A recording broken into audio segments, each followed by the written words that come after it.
कहानी की शुरुआत में हम एक यंग मैरिड कपल मैट और केट को देखते हैं जो न्यूयॉर्क में अपने नए घर में रहने के लिए आए थे। वो दोनों अपने नए घर से अपनी शादीशुदा जिंदगी की शुरुआत करते हुए बहुत खुश होते हैं। उनके नए घर को रेनोवेशंस और रिपेयर की जरूरत थी, इसलिए वो उसे ठीक करने में लग जाते हैं। किचन को ठीक करते वक्त केट को कैबिनेट में एक मरा हुआ बर्ड दिखाई देता है, जिसे दफनाने के लिए वो उसे बाहर ले जाती है। पर तभी खिड़की से मैट उसे आवाज देता है, जिससे उसका ध्यान मैट की तरफ चला जाता है। और जब वो वापस उस बर्ड की तरफ देखती है तो वो बर्ड गायब हो चुका था। उधर बेकार की चीजों को घर से बाहर फेंकते हुए मैट को दीवार पर कुछ अजीब सी चीज दिखाई देती है, जिसे क्लियर देखने के लिए वो वॉलपेपर को फाड़ देता है। वहाँ उसे अजीब से की होल वाला एक बड़ा सा दरवाजा दिखाई देता है। उस दरवाजे को खोलने के लिए वो उस कबाड़ में से उस दरवाजे की चाबी ढूंढने लगता है, और जैसे ही वो चाबी उसे मिलती है वो दरवाजा खोलने के लिए उसे की होल में डालता है और केट को आवाज देकर बुलाता है। फिर वो दोनों साथ मिलकर दरवाजा खोलते हैं। तभी हॉल की तरफ जाने वाले रास्ते की सारी लाइटें अचानक टिमटिमाने लगती हैं, और इस प्रॉब्लम को दूर करने के लिए मैट पावर कंपनी को फोन करता है। वहीं केट को उस रूम में कुछ अजीब सा डर महसूस होता है, इसलिए वो भी मैट के पीछे चली जाती है।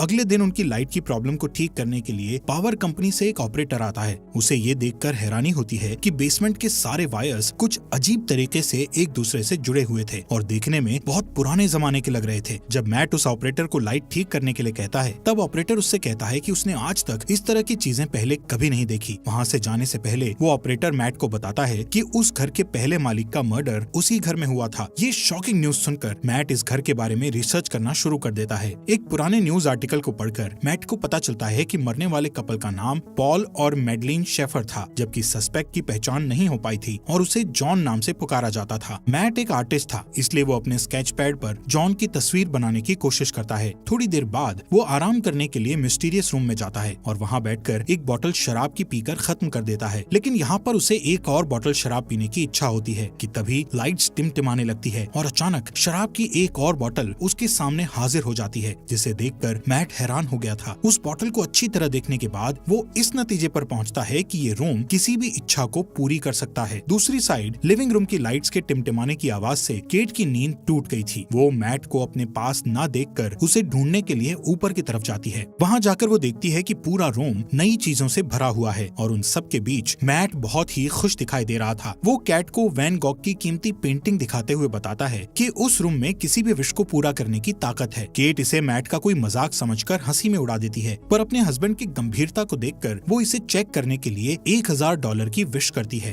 केट के मांगे हुए पैसों को मैट पूरे रूम में ढूंढता है और वो पैसे उसे मिल जाते हैं। फिर भी केट को पूरी तरह विश्वास नहीं होता है और वो दोबारा $1 मिलियन की विश करती है। पहले की तरह इस बार भी उन्हें तुरंत $1 मिलियन मिल जाते हैं और वो रातों रात मिलियनर बन जाते हैं। ये सब देखकर केट बहुत डर जाती है और उस रूम से बाहर निकल जाती है। मैट उसके पास जाकर उसे समझाता है कि वो लोग इस चीज का फायदा उठा सकते हैं और एक शानदार जिंदगी जी सकते हैं। फिर भी वो दोनों सारा दिन उस रूम में अपनी मनपसंद चीजों की विश करते हुए बिताते हैं। उनकी एक विश पर रूम में मनपसंद कपड़ों, शैंपेन, कीमती चीजों और पैसों का ढेर लग जाता है। मैट और केट की खुशियों का ठिकाना नहीं रहता, क्योंकि दुनिया की हर बेशकीमती चीजें उनके पास होती हैं। रात होने पर केट मैट से पूछती है कि आखिर ये रूम उनकी सारी विशेष इतनी आसानी से कैसे पूरी कर देता है, लेकिन मैट उसे कहता है कि उसे इन सब बातों की चिंता नहीं करनी चाहिए। इस तरह अगले कुछ दिनों तक उनकी जिंदगी बड़ी शान शौकत से गुजरती है। हर बार जब भी उनकी कोई विश होती तो लाइट टिमटिमाती और उनकी सारी इच्छाएं बेसमेंट में बने उस रूम में तुरंत पूरी हो जाती। वो दोनों रातों रात मिले इस खजाने का जश्न मनाते, पार्टी करते और नाचते गाते हुए मस्ती में दिन गुजार रहे थे। लेकिन उनकी ये चमक धमक वाली जिंदगी ज्यादा दिनों तक उन्हें खुशी नहीं दे सकी और धीरे धीरे केट को अपने अंदर की कमी खलने लगती है, जो कि इन सारी चीजों से पूरी नहीं हो सकती थी। मैट को उसकी फिक्र होती है और वो उसे बच्चे का एक बेड गिफ्ट करता है, जो इस बात का इशारा था कि उन्हें बच्चे के लिए कोशिश करनी चाहिए। लेकिन केट ये देखकर खुश होने की बजाय अपसेट होकर घर से बाहर निकल जाती है, क्योंकि पहले ही उसके 2 मिसकैरेज हो चुके थे। थोड़ी देर बाद केट वापस लौटती है और उस विशिंग रूम में जाकर एक बच्चे की विश करती है। जब मैट को ये बात पता चलती है तो वो केट पर नाराज होकर कहता है कि बिना उसकी सलाह लिए उसे बच्चे की विश नहीं मांगनी चाहिए थी। इस बात पर दोनों में काफी बहस होती है। केट कहती है कि उसने ये शॉर्टकट इसलिए अपनाया ताकि मिसकैरेज या लेबर पेन की तकलीफ न झेलनी पड़े। वो कहती है कि वो दोनों इस बच्चे के साथ बहुत खुश रहेंगे, पर मैट इस बात से अग्री नहीं होता और उस बच्चे को रूम में ले जाकर उसके गायब होने की विश करने को कहता है। वो दोनों उस रूम में जाते हैं, पर केट बच्चे को गायब करने की विश नहीं कर पाती और रोते हुए बच्चा मैट के हवाले कर देती है। पर गोद में बच्चे को लेकर मैट भी इमोशनल हो जाता है और वो भी उसे गायब करने की विश नहीं कर पाता। और बच्चे को वापस केट की गोद में डाल देता है। आखिरकार दोनों बच्चे को अपने पास रखने के लिए राजी हो जाते हैं और इस तरह दोनों रातों रात पेरेंट्स बन जाते हैं। सीन शिफ्ट होता है और हम देखते हैं कि मैट की नजर अपने अधूरे ड्राइंग पर पड़ती है जिसमें वो जॉन का चेहरा बना रहा था। उसे देखकर वो फिर से अपने रिसर्च में लग जाता है और उसे पता चलता है कि वो सस्पेक्ट मर्डरर अभी भी जिंदा है और किसी साइकेट्रिक हॉस्पिटल में मौजूद है। एक दूसरे न्यूज आर्टिकल के मुताबिक जॉन का कहना था कि उससे ये मर्डर उस रूम ने ही करवाया था। ये जानने के तुरंत बाद ही मैट जॉन से मिलने के लिए निकल पड़ता है ताकि उससे उस रूम के बारे में और ज्यादा जानकारी हासिल कर सके। हॉस्पिटल पहुंचने पर नर्स उसे वार्न करती है कि लास्ट 45 सालों में न्यूज रिपोर्टर्स के अलावा कोई भी जॉन से मिलने नहीं आया। ये सुनकर मैट खुद को भी एक रिपोर्टर के रूप में पेश करता है। आखिरकार बूढ़े हो चुके जॉन के साथ मैट की फेस टू फेस मुलाकात होती है और वो उससे उस घर और खासकर उस मिस्टीरियस रूम के बारे में पूछने लगता है। चेहरे पर एक शैतानी मुस्कुराहट के साथ जॉन उसे बताता है कि वो इस पल का बरसों से इंतजार कर रहा था जब मैट उससे शेफर को मारने की वजह पूछता है। तब वो कहता है कि इसके अलावा उसके पास और कोई चारा नहीं था। फिर बात को बदलते हुए वो मैट को जितनी जल्दी हो सके उस घर को छोड़ देने के लिए कहता है और कहता है कि जिस इंसान की इच्छाएं पूरी नहीं होती उससे ज्यादा खतरनाक वो इंसान होता है जिसकी सारी इच्छाएं पूरी हो जाती हैं। इसके बाद मैट घर लौटते वक्त एक गैस स्टेशन पर गैस डलवाने के लिए रुकता है, पर जैसे ही वो अपने वॉलेट से पैसे निकालता है तो देखता है कि उसके सारे पैसे डस्ट बन जाते हैं। ये देखकर वो तुरंत घर पहुंचता है और इस बात को कंफर्म करने के लिए उस रूम में रखे सारे पैसों को बाहर फेंक देता है। साथ ही वैन गॉग की उस पेंटिंग को भी दरवाजे के बाहर रख देता है। फिर उन सारी चीजों को डस्ट में बदलते हुए देखकर वो समझ जाता है कि वो लोग उस रूम से मिली किसी भी चीज को घर के बाहर नहीं ले जा सकते, नहीं तो वो सारी चीजें डस्ट में बदल जाएंगी। मैट गुस्से में दीवार को तोड़ देता है ताकि रूम की मिस्ट्री को जान सके, पर उसके अंदर उसे उलझी हुई वायर्स के सिवा कुछ नहीं दिखाई देता। उन वायर्स को ट्रैक करना मैट के लिए नामुमकिन था। फिर वो दीवार पर लगे कुछ वॉलपेपर्स को फाड़ता है तो उसे वहाँ उस घर का मैप दिखाई देता है जिसमें उसे सारे वायर्स के कनेक्शन की जानकारी मिलती है। इसी बीच केट बच्चे को गोद में लिए बाहर की तरफ चली जाती है, पर मैट उसे ये कहकर रोक देता है कि बच्चे को बाहर ले जाना सेफ नहीं है। वो उसे असल वजह नहीं बता पाता। कुछ दिनों बाद एक दिन बच्चा किसी दर्द की वजह से जोर जोर से रोने लगता है और केट से नहीं संभलता। तब मैट उसकी हेल्प करने के लिए बच्चे को गोद में ले लेता है और उसे चुप कराने के लिए बाहर निकल जाता है, पर कुछ ही सेकंड्स में वो बच्चा बड़ा होने लगता है और जब वो लोग वापस घर में घुसते हैं तो देखते हैं कि वो एक बड़ा बच्चा बन चुका था। उस रात मैट केट को बताता है कि वो रोम उनकी हर विश को पूरी कर सकता है, पर वो उसकी दी हुई चीजों को घर से बाहर नहीं निकाल सकते, वरना वो चीजें पुरानी होकर डस्ट में बदल जाएंगी। ये सुनकर केट को बहुत दुख होता है और वो कहती है कि उनका बच्चा कोई सामान नहीं है जिसे वो लोग बाहर नहीं ले जा सकते। उसे अपने बच्चे से बहुत लगाव होता है। वो उसे अपना बेटा ही मानती है और उसका नाम शेन रखती है। अगले कुछ दिनों तक केट शेन को घर पर ही पढ़ाती है और उसे समझाती है कि वो घर के बाहर नहीं जा सकता क्योंकि बाहर डेंजरस जर्म्स हैं जो उसे नुकसान पहुंचा सकते हैं। एक दिन जब केट उसे पढ़ा रही होती है तो वो बाहर जाने की जिद करने लगता है। वो कहता है कि उसने जिंदगी में एक बार भी घर के बाहर कदम नहीं रखा। उसे घर के अंदर सिर्फ दीवारें देखना अच्छा नहीं लगता था, लेकिन केट उसकी सेफ्टी के लिए उसे बाहर नहीं जाने दे सकती थी। इसलिए वो हर बार घर के अंदर आते और घर से बाहर जाते समय दरवाजे पर ताला लगा दिया करती थी ताकि शेन गलती से बाहर कदम ना रख सके। एक दिन उसे मैट का ऑर्डर दिया हुआ एक पैकेज मिलता है तो वो उसे लाकर मैट को दे देती है, पर गलती से फ्रंट डोर लॉक करना भूल जाती है। मैट को पार्सल के अंदर एक ब्रांड न्यू गन मिलती है जिसे वो संभाल कर रख देता है। इस बीच केट पियानो बजाने में बिजी हो जाती है और मौके का फायदा उठाकर शेन चुपके से फ्रंट डोर की तरफ बढ़ता है। वो बाहर की दुनिया देखने के लिए बहुत एक्साइटेड था, इसलिए अपने हाथ को दरवाजे से बाहर निकालकर ताजी हवा को महसूस करता है कि तभी केट की नजर उस पर पड़ती है। वो दौड़कर उसके पास जाती है और अपने बेटे को गले लगा लेती है। उसे सही सलामत देखकर केट को राहत मिलती है। फिर मैट और केट दोनों मिलकर शेन को बाहर जाने से रोकने के लिए पूरे घर की खिड़कियों में लकड़ी के तख्ते लगा देते हैं। उस रात केट की नींद खुलती है तो वो देखती है कि शेन उसकी बेड के पास खड़ा है और वो उससे उसके पास सोने की परमिशन मांगता है। फिर शेन उससे कहता है कि वो हमेशा उसके साथ रहना चाहता है, जिसे सुनकर वो प्यार से उसे अपने गले लगा लेती है।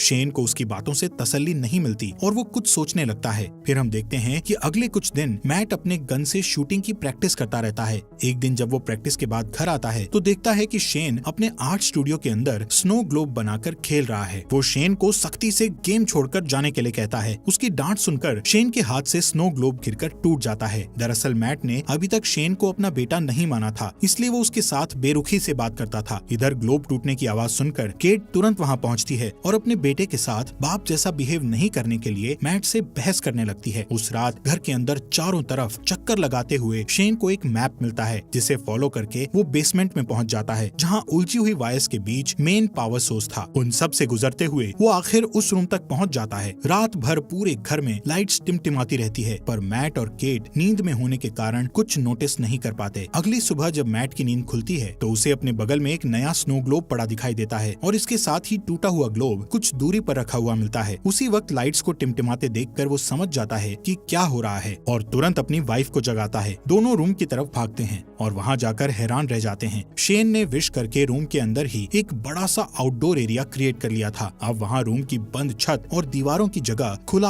आसमान और एक बहुत बड़ा फॉरेस्ट था जहाँ शेन स्नोमैन बनाने में बिजी था। केट अपने बेटे की बनाई हुई शानदार दुनिया को देखकर खुशी से इमोशनल हो जाती है और उसके साथ खेलने लगती है, जबकि मैट को बहुत गुस्सा आता है और वो उसे हाथ पकड़कर वापस घर के अंदर ले आता है। इस घटना से दोनों के बीच शेन को रूम में जाने और खेलने देने की बात पर बहस होने लगती है। मैट कहता है कि ये खतरनाक हो सकता है, पर केट को ऐसा नहीं लगता। उनकी बहस चलती रहती है कि तभी फोन की घंटी बजती है और परमिशन नहीं होने के बावजूद शेन फोन उठा लेता है, पर जल्दी ही मैट उससे फोन छीनकर खुद बात करने लगता है। दूसरी तरफ जॉन की आवाज सुनकर उसे हैरानी होती है। शेन से बात करके जॉन को पता चल चुका था कि उन लोगों ने एक बच्चे की विश की थी। उधर किचन में रखे एक दूसरे फोन से केट उन दोनों की सारी बातें चुपके से सुन लेती है। जॉन उससे कहता है कि शेन को बाहर की दुनिया में आजादी से घूमने देने के लिए उसे केट की जिंदगी की कुर्बानी देनी पड़ेगी, यानी जब केट मर जाएगी तो शेन पूरी तरह से आजाद हो जाएगा और एक नॉर्मल इंसान की तरह जी सकेगा। फिर उसकी उम्र भी नॉर्मल इंसान की तरह ही बढ़ेगी। वो मैट को ये राज भी बताता है कि वो भी रूम का ही दिया हुआ एक बच्चा था। तब उसकी माँ ने उसके बाप को मार डाला था और उसे बड़ा करके खुद को मारने के लिए कहा था ताकि उसका बेटा आजाद हो सके। फिर वो मैट से कहता है कि उसके पास दो ऑप्शंस हैं, या तो वो केट को मारकर शेन को बचा सकता है या फिर शेन को मारकर केट को बचा सकता है। ये सारी बातें सुनकर केट को बहुत दुख होता है और वो घर छोड़कर चली जाती है, जिससे मैट को उसकी फिक्र होने लगती है। केट खुद को मारने के लिए अपनी कार का एक्सीडेंट करना चाहती थी, पर वो ऐसा नहीं कर पाती। इधर घर पर शेन के साथ मैट का बिहेवियर पागलों जैसा हो जाता है और वो उसकी सारी चीजें फेंक देता है, यहाँ तक कि उसका स्टूडियो तक तहस नहस कर डालता है। फिर थोड़ी देर बाद वो शेन के लिए डिनर तैयार करता है, जो कि कुछ दूर रखे डाइनिंग टेबल पर बैठा होता है। शेन उससे ढेर सारे सवाल पूछने लगता है, जिससे चिढ़कर वो शेन को बता देता है कि वो उनका असली बेटा नहीं है और ना ही उसके कोई पेरेंट्स हैं। इतना ही नहीं, वो गुस्से में आकर शेन को फ्रंट डोर से बाहर निकाल देता है, पर शेन डरकर वापस ऊपर चला जाता है। कुछ ही देर में मैट को अपनी गलती का एहसास होता है और वो शेन के रूम में जाकर उससे माफी मांगने लगता है। फिर शेन उसे स्टोरी पढ़कर सुनाने को कहता है और सारी रात वो दोनों साथ में सोते हैं। जब केट वापस घर लौटती है तो उन दोनों को एक साथ सोते देखकर उसे बहुत अच्छा लगता है। उस रात मैट और केट दोनों इंटीमेसी में बिजी होते हैं कि शेन छुप कर उन्हें देख लेता है। फिर वो उनके सोने का इंतजार करता है और जैसे ही वो सोते हैं, शेन चुपके से फ्रंट डोर की चाबी चुरा लेता है। अगले दिन सुबह मैट और केट फ्रंट डोर को खुला देखकर समझ जाते हैं कि शेन बाहर गया होगा। तभी घर के एक अलग हिस्से में शेन को देखकर